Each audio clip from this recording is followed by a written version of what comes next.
District bar Chiniot کے صدر رائے منیر ظفر سنگراہ اور جنرل سیکرٹری شاہد یعقوب نے کسانوں کے استحصال کرنے والی شوگر ملوں کے خلاف احتجاج کے لیے کمر کس لی۔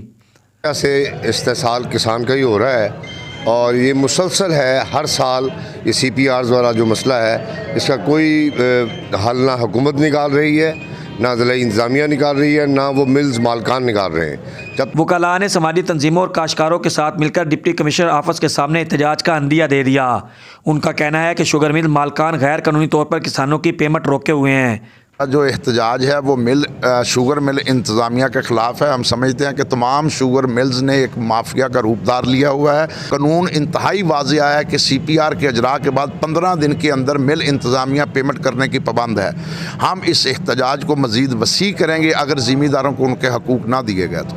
وکلاء کا کہنا تھا کہ ہماری غذائی ضروریات کو پورا کرنے والے کاشتکاروں کا استحصال کسی صورت برداشت نہیں کیا جائے گا۔ امیر عمر چمن، ARY نیوز، چنیوٹ۔